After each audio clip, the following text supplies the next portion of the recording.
Hey YouTube, it's ICU, and today I'm going to be unboxing the brand new mid-2012 MacBook Pro with the Retina display.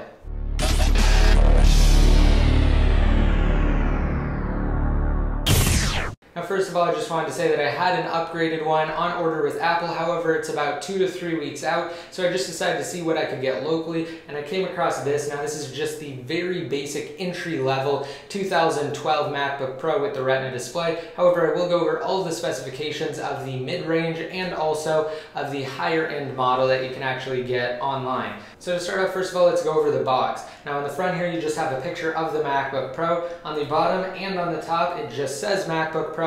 And on both sides it actually has the Apple logo. So let's go ahead and take a look at that really quick. Alright, now let's actually get into the specifications. On the back here you do have the specification sticker, and over here to the left more you actually have another sticker that has all of your information such as your part number and your serial number. But we're really focused on the specifications, so let's go over those right now. Now this specific model is powered by a 2.3 GHz quad-core Intel Core i7 processor with 6 MB of L3 cache, and this has TurboBoost up to 3.3 GHz, and the other processors that you can actually get are the 2.6 GHz and the 2.7 GHz processors. And when the TurboBoost kicks in on all three of these different processors, they increase by an increment of 1. Now for those of you that don't know, TurboBoost enables the operating system to let the processor know to essentially kick into overdrive, and then what it'll do is provide you with that extra speed when the processor starts to get pushed. Now this one also has 8 GB of RAM, and again this is the base model, so even the base model this time comes with 8 GB. Previously you could only get up to 8 GB from Apple and it shipped with 4 GB. However, now you can go all the way up to 16 GB of RAM with the new Retina display MacBook Pro. And also the last part that is upgradable is the flash storage. Now again, because this is the base model, it just comes with 256 GB of flash storage,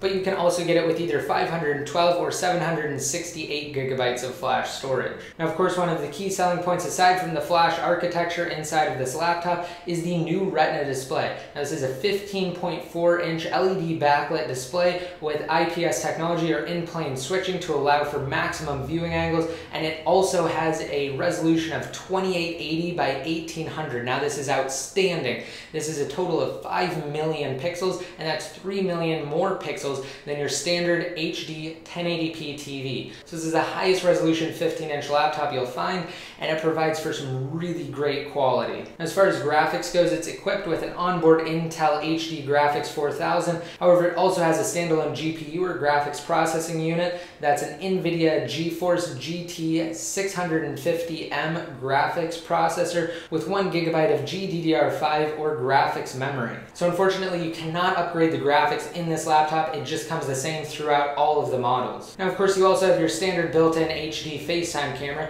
and it also comes with some really great ports. It has 2 Thunderbolt ports with support for high-speed I/O with backwards compatibility for Mini DisplayPort, and it's actually the first time Apple has included 2 Thunderbolt ports on a MacBook Pro. And another new thing, Apple introduced 2 USB 3.0 ports to this computer, as well as an HDMI port. So again, as I mentioned, we have the option to equip some really great peripherals to the new Retina display MacBook Pro. Of course, it still has your standard SD card slot, and it has a headphone jack port with built-in stereo speakers.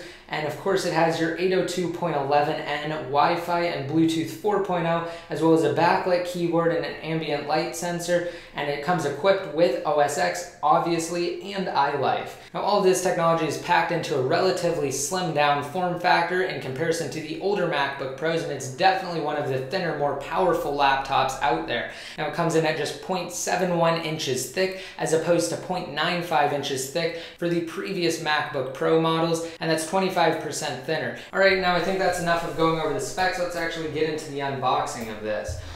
So this box is similar to the boxes that they use for the MacBook Airs in the sense that it doesn't flip open like previous MacBook Pro boxes. It just slides off, similar to all of the other boxes. So the iPhone box, the iPad box, and also the MacBook Air box. Alright, here we go, just flipping this thing over. Let's go ahead and take the lid off after we zoom out.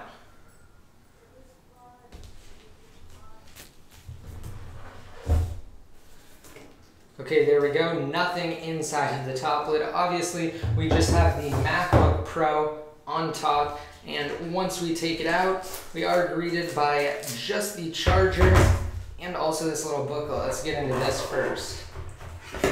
So taking the charger out, it's encased with some cardboard here. And we actually have two different options. Let's go over that first. After we take the plastic off.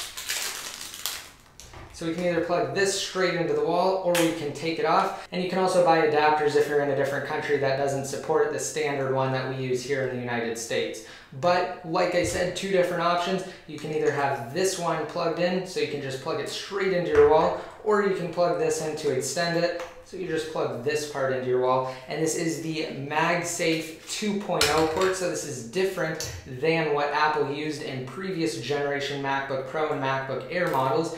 It is actually a bit bigger, but it's also thinner up here at the top. So it's bigger overall, but it's also thinner up here at the top. So that's actually how they could get the thinned down form factor for the new Retina display MacBook Pro. All right, setting that aside, let's go ahead and take a look at this right here.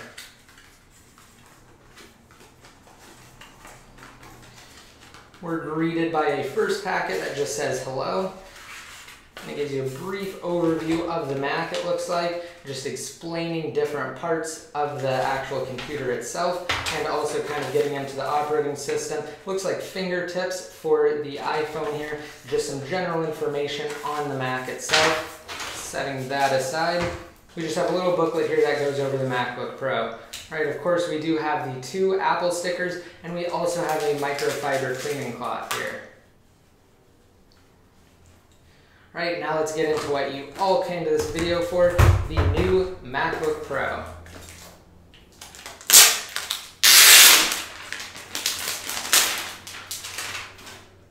After we take that plastic off, let's set the box aside a little bit. And let's turn this thing on. If I can get it open without dropping it here. Once we open it up, we do have a protective sheet that we can take off to reveal the screen. And as opposed to the old MacBook Pro models, we no longer have a power button right here, as instead it's on the keyboard, just like with the MacBook Air.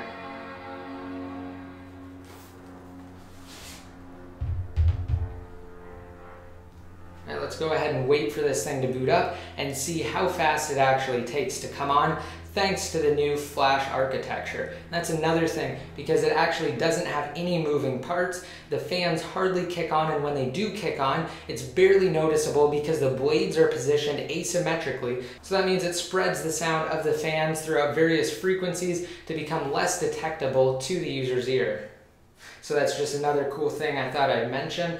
And here we are, we're up and running now. I'm just gonna go ahead and close it and open it again to see how fast it brings it back on. All right, apparently we have to click the mouse there, but it did come on pretty quick. So let's close that again. And like I said, this thing is actually surprisingly light in comparison to my old MacBook Pro, which I'm actually using right now to record the audio for this video. So I can't really give you guys a quick comparison of the two. But again, this thing is really thin. Let's go over it super quick and then I'll end this video. So we actually have some air intake vents on this side and also corresponding air intake vents on the other side. So let's just go over this right here. We have our headphone jack port, USB 3.0, two Thunderbolt ports, again backwards compatible with Mini DisplayPorts, and we also have MagSafe 2.0 port right here for charging. On the other side, we just have our SD card slot right here, an HDMI port, and our other USB 3.0 port. And opening it up, if I can get it open there, we have our air outtake vent right here. So that's how the cooling system works inside the new Retina display MacBook Pro. And let's see if we can get a close up here on the type. It's supposed to be extraordinary in comparison to other laptops.